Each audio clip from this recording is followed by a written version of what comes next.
Goeiemôre aan julle almal. Ek hoop dit gaan goed met julle. Die winter is so 'n bietjie op ons. Is dit nie so nie? Nee.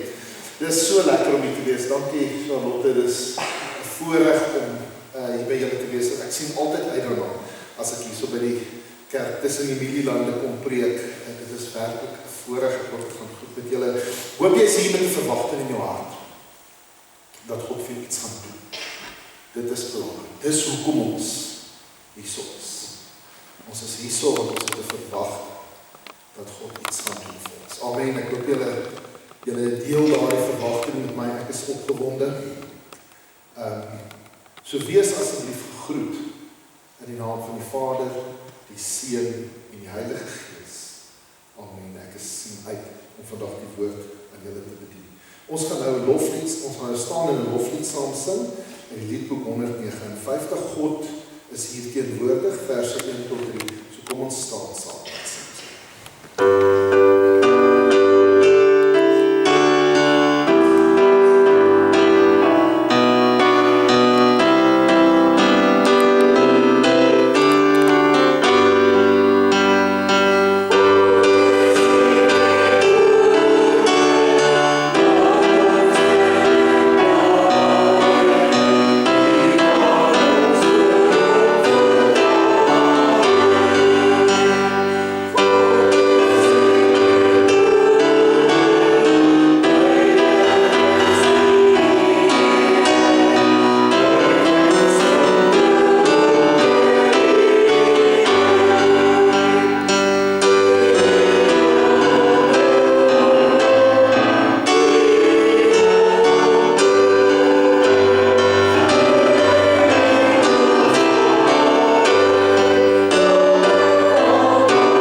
En my skriflesing vanmôre is Johannes 2 vers 13 tot 22. Waaroor gaan dit? Dit gaan oor die tempelreiniging. Kyk, die tempelreiniging, julle sal die storie lees, dis waar Jesus by die tempel ingaan en hy jaag al die geldwisselaars en die mense wat beeste en skape en duiwe verkoop, jaag hy uit en bekeer dit af. Ons gaan dit nou lees. Dis 'n belangrike storie, want soos julle weet het ons 4 evangelies in ons Nuwe Testament. Matteus, Markus, Lukas en Johannes. Nou ek gaan vanmôre die een uit Johannes lees. Daar's 'n spesifieke rede, soos julle sal sien. Maar hierdie storie van die tempelreiniging kom voor in al 4 van hulle. Nou dit is uniek, jy mag dit dalk nie besef nie, maar dit is baie uniek. Die eerste 3 evangelies, Matteus, Markus en Lukas, noem ons die sinoptiese evangelies. Okay? Ons noem dit sinoptiese. Ek gaan 'n bietjie lering doen vandag, hoor, maar julle hou daarvan, julle is op so slim geweet. So, daar's 'n toets en 'n eksamen na die tyd, wat jy gaan moet aflê voor jy kan huis toe gaan. Okay, so, maar dis so wat, so meer nooit as. Matteus, Markus, Lukas, Johannes noem ons die sinoptiese, nie regtig nie, hoor. Sinoptiese evangelies, is nie waar die mense is, en sinoptiese evangelies. Die rede om ons die sinoptiese evangelies noem is synopsis, beteken om saam na iets te kyk. En dit is evangelies wat hulle letterlik by mekaar bietjie afgekyk en saamgeskryf, of ten minste nie saamgeskryf, maar mekaar se materiaal gebruik om die storie te vertel. En as jy Matteus, Markus en Lukas lees, dan kom jy agter, dis baie soortgelyke vertelling, nee, baie herhaling, baie dieselfde. Johannes is uniek. Meeste van wat ons in Johannes kry ons nie in die sinoptiese evangelies, Matteus, Markus, Lukas.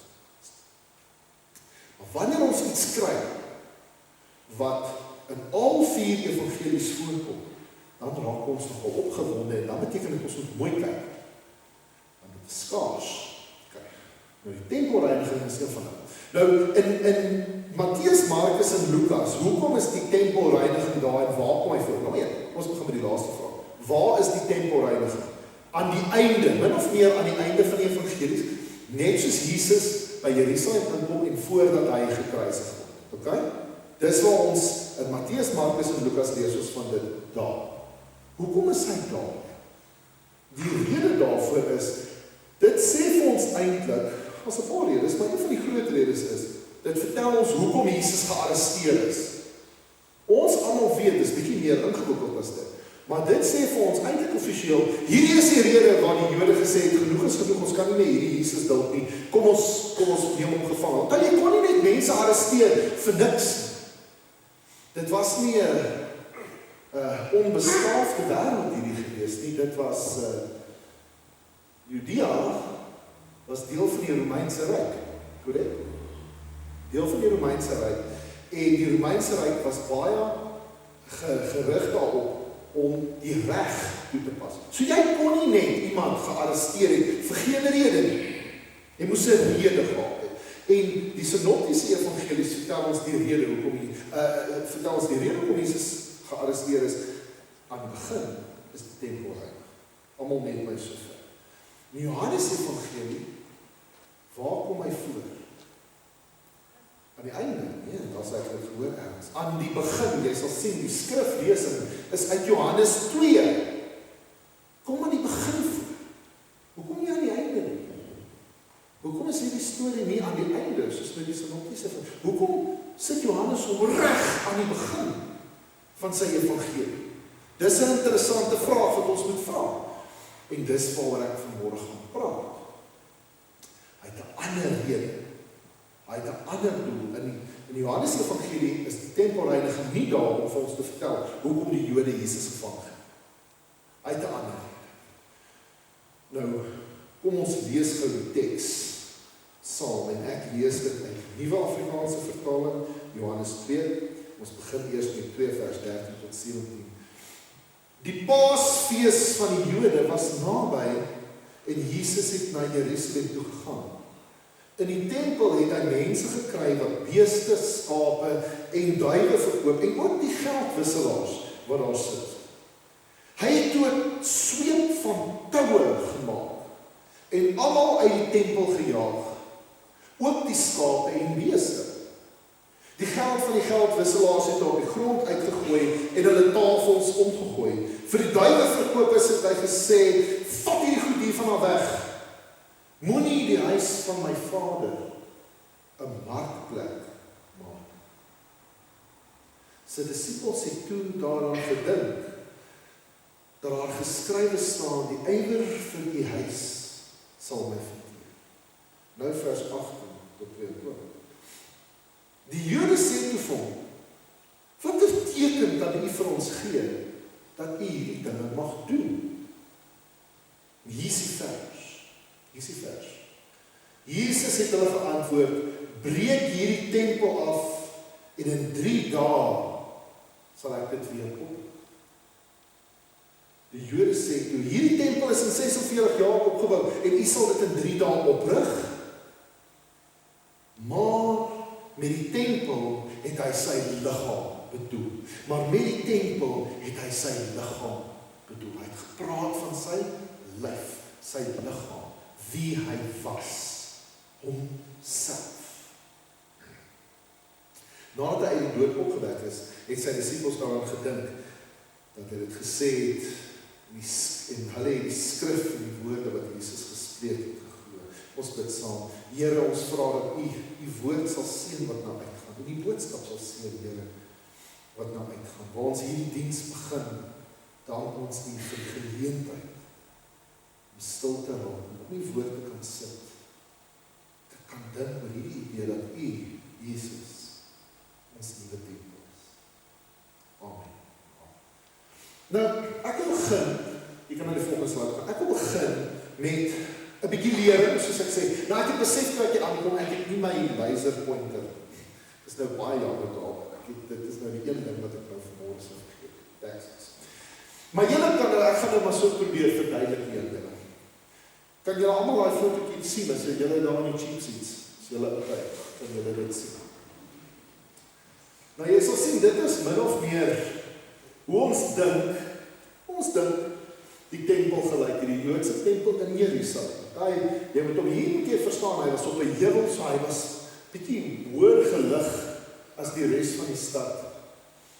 En as jy nou kyk, hierso is so groot tipe van 'n plein om die tempel, kan julle dit sien, nee. Dit is hierdie groot plein om die tempel waar jy nou mense sien loop en goed. Dit is 'n deel van die tempel wat ons noem die hof van die heidene. Wat beteken dit? Die tempel was in dele gedeel. En sekere mense kon net sekere plekke gaan. En die hof van die heidene, hierdie deel om die tempel, buite daai hoë mure wat jy sien op hierdie foto, dit is die hof van die heidene, en dit is die deel waar almal kan gaan. Almal kon nog gaan, heidene, Jode, almal, maak nie saak nie. Almal kon daar gaan. En dit is waarskynlik waar Jesus die tafels en die goed omgekeer het. Jy weet, dit was waarskynlik hierso, want omdat mense sou Jerusalem toe gaan en na die tempel toe gaan. Hoekom gaan jy na die tempel toe? Jy gaan om te aanbid. Hoe aanbid jy? Jy gaan om 'n offer te bring. Dis hoe antieke mense aanbid het. Ek gaan nou daaroor praat. So, en jy kon nie, as jy al die pad van, weet ons lees van die storie van die barmhartige Samaritaan, nee, die man wat tussen Jericho en Jerusalem geloop het, op 'n soveel kilometer. Baie mense het hulle eie diere gebring, veral as jy nou daar gebly het. Maar in die algemeen, as jy van ver gekom het, kon jy nie eintlik jou eie diere bring nie. So jy sou sommer diere daar koop. Nee, so dan koop jy dit daar, is gerieflik, jy weet. En dan jy jou dier daar toe gevat, of 'n skaap, 'n bees of 'n duif. Maar hang af wat jy kom kos. En so jy koop daar. So ek wil jou 'n bietjie vertel hoe die tempel was. Julle is boere van julle, of julle bly ten minste in 'n boerdery gemeenskap bietjie. Is ek reg of nie? Hierso is 'n bietjie verstedelik met ander mense. Dis nou naasbol. Ja, aan die kant. Julle kan koffie drink, KFC kry. Allerlei lekker goed. Ek is nie 'n plaasmens nie. Julle is meer plaasmense as ek, so julle moet my help hier vanmôre, maar ek is seker baie van julle was al om diere of was al by 'n diereveiling gewees, nee. Hoe ruik dit? Sorry, vir my wat 'n stadsmens is, diere stink bietjie. As hulle lewendig is, as hulle gebraai is en gekook is hulle lekker. Maar Maar diere stink, nee, jy ruik dit, basies hoe die tempel geruik. Die tempel het geruik, soos 'n diereveiling. En dit was raserig, as jy al ooit by 'n mark in die Midde-Ooste was, dan weet jy, dit was 'n raserige plek, en mense het geargumenteer, nee, dis nie genoeg nie, ek gee jou soveel vir daai bees, niemand kyk hoe lyk daai bees, hy sieklik, hoeveel geld vir dit, kan ek my geld hierso ruil, nee, ek gaan na die volgende ou toe, nee, die volgende ou is dit hier, dit is 'n besige plek, rasige plek, stinkerige plek, diere mis, sê ek ander diere mis oorval, diere wat raas, mense wat raas, dis so daar, en mense wat teen jou stamp, jy hou jou sakke vast, dat hulle nie iets steel van jou nie, regtig, dit is hoe daai buitenste deel was, veral, op 'n tyd soos die Paasfees, want wat lees ons aan die begin, dit was die Paasfees, dit was Paasfees, Jesus het tempel toe gegaan. Paasfees was die besigste tyd in die tempel. Uitver, die besigste tyd is wanneer die meeste mense gekom het. Dit was 'n pelgrimsfees.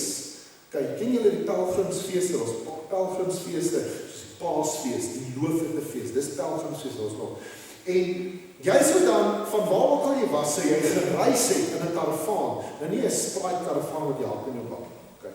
'n Karavaan is 'n klomp kamele.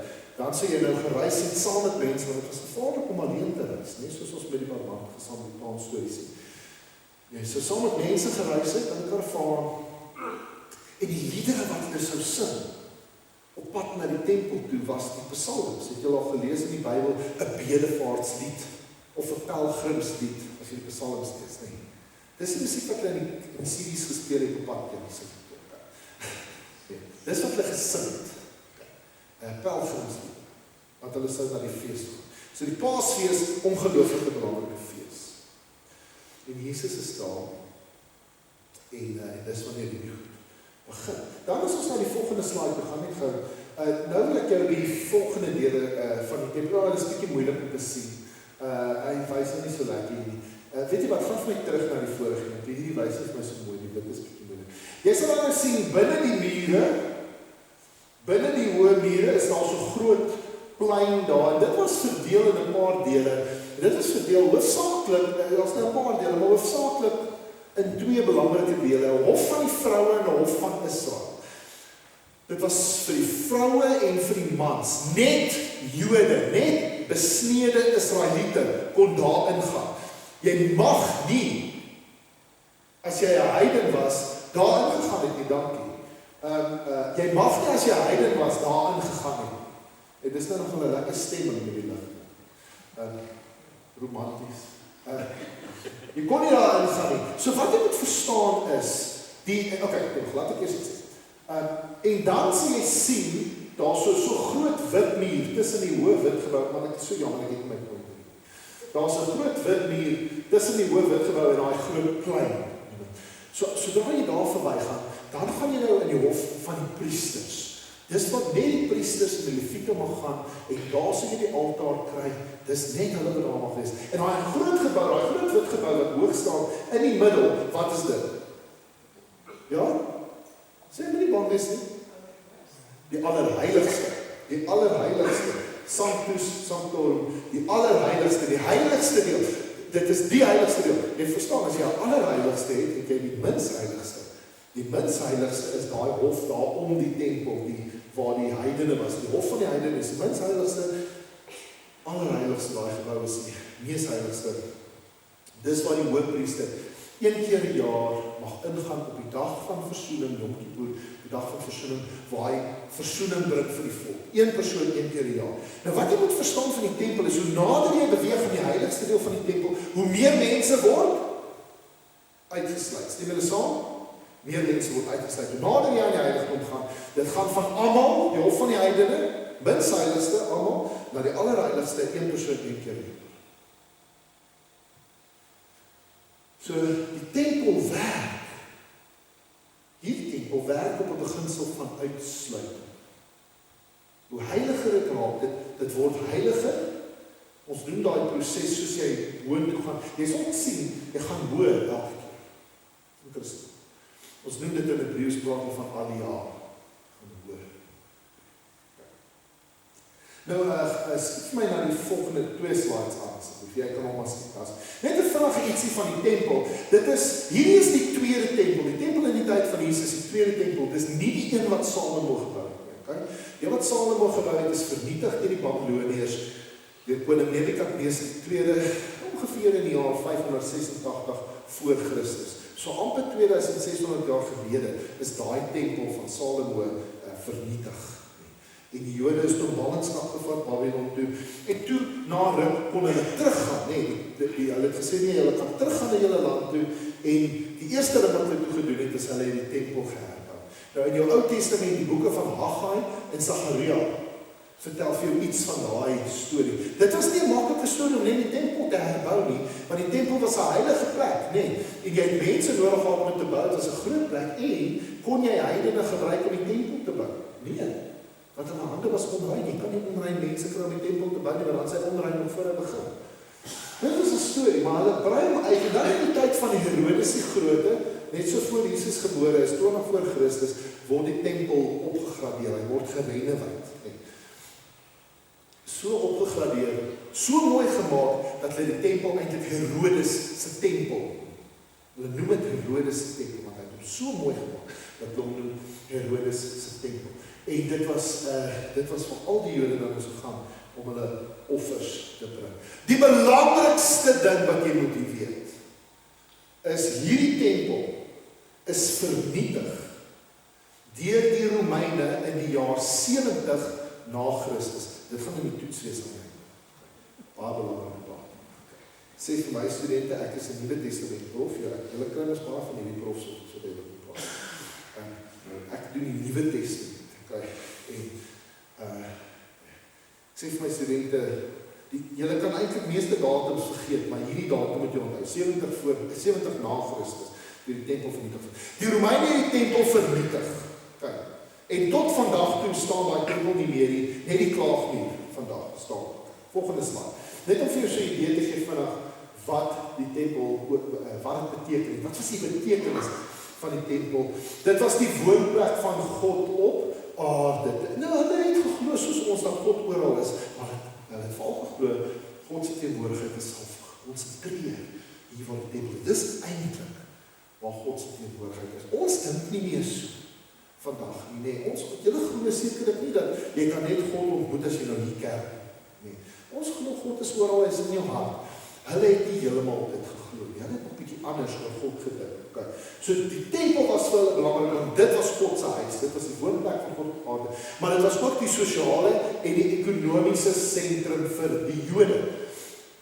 Julle weet tempelbelasting. Al die goed, dis hoe die Jode, dit was die belangrikste plek. Hulle het nie 'n koning gehad. Hulle kon nie 'n koning nie. Koning Herodes was maar hy was nie regtig, hy was maar 'n koning, maar nie regtig 'n koning nie. In daai tyd was hulle koning die keiser gewees. Herodes was wat ons noem 'n kliëntekoning. Hy was maar 'n pion gewees. Baie belangrik, dit was 'n plek van versoening en 'n plek van offers.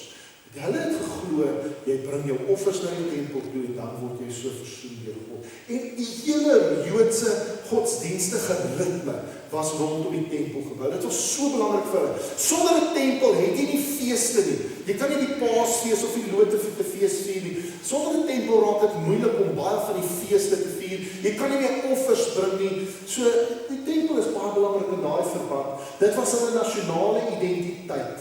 Dit was vir hulle so belangrik. So wat beteken dit toe die Romeine die tempel vernietig het? In die jaar 70 was daar 'n opstand van die Jode teen die Romeine en die Romeine het een manier gehad van hoe hulle die tempel vernietig. Van hoe hulle 'n opstand bedoel ek onderdruk. Jy vernietig die mense, jy stuur jou weermag in, jy maak soveel mense dood soos wat jy kan. Jy brand alles af en die Romeine was nie stupid nie. Hulle het geweet. Wat is die belangrikste gebou vir die Jode in Jerusalem? Die tempel. Wat is die ding wat ons eerste afbreek? Die tempel. Want as jy die tempel afbreek, dan breek jy eintlik die rug van hulle identiteit. Nee, hulle het dit gedoen. Nou, wat jy moet verstaan, toe die Jode nie meer 'n tempel gehad het, het hulle baie groot krisis gehad. Krisis van identiteit. Verbeel dit, jy kan, hoe moet jy, hulle skielik het, hoe moet hulle die Paasfees vier? Nee, die Paasfees is die belangrikste fees, ons is nou net die Paasfees. Maar as jy nie 'n tempel het nie, hoe vier jy die Paasfees? So kan jy sê die vernietiging van die tempel was nie net die vernietiging van die tempel nie, dit was die vernietiging tot 'n mate van die Paasfees. Dit ander feeste wat rondom die tempel gegaan het. Die hele offerstelsel is vernietig. Hoe maak ek nou reg met God? As daar nie meer 'n tempel is nie. Al die goed is weg. Jode in 'n groot krisis. Nou in die eerste eeu moet jy weet, die meeste Christene was ook Jode gewees. Dit was nog nie daai punt, ons is nog nie daar waar die Jode, die Judaïsme van die Christendom skei en waar jy eintlik 'n Christen moet. So is dit met 'n krisis. Wat moet ons doen? Nou die Johannes Evangelie word geskryf na die vernietiging van die tempel. Okay, dit is ons baie seker oor. Die Johannes Evangelie is laat geskryf. Hy is waarskynlik die laaste moontlik van al die evangelies. Moontlik.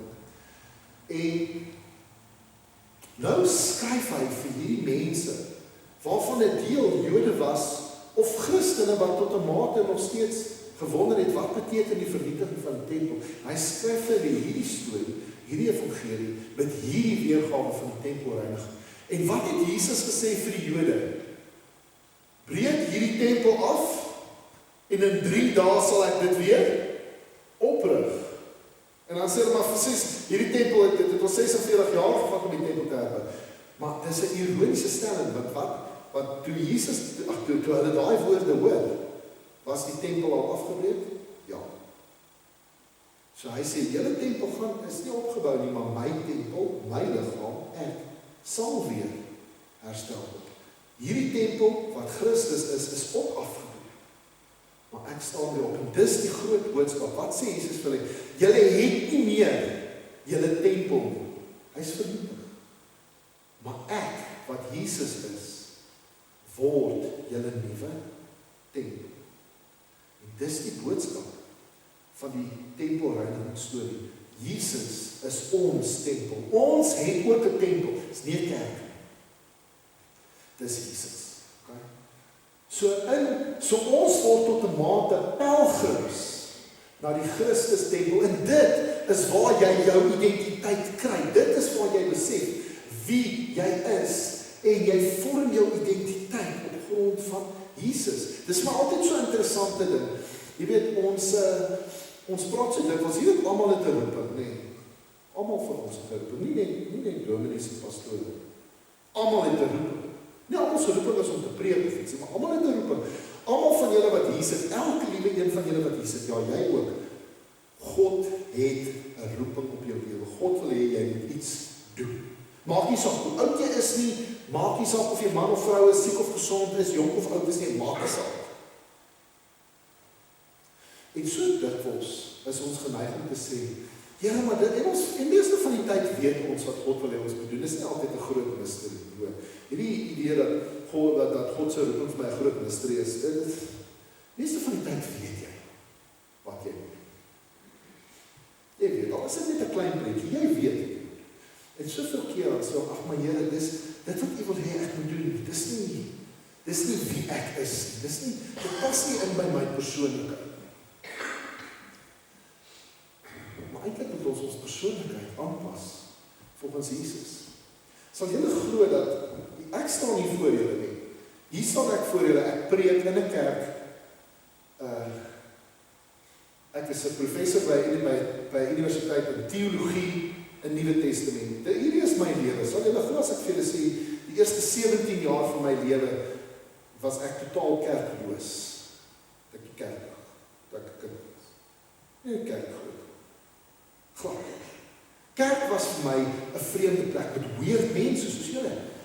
Weird mense, vreemde mense, want nou is ek ook een van die weird mense. Okay?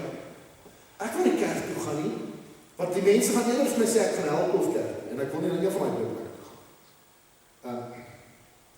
En toe het ek 'n belewenis met die Here in 'n kerk in Matthee. En daar verander my persoonlikheid, en skielik vind ek myself in Christus. En voor ek kerk toe gaan ek na die Here toe. Voor ek na die kerk toe kom, wat van Jesus, hierdie kerk van klip en steen gebou is, gaan ek na die Christus tempel toe, wat nie van klip en steen gebou is, maar geestelik. En hier staan ek voor jou. As jy vir my 16, 17 jaar gelede gesê het, hoor jy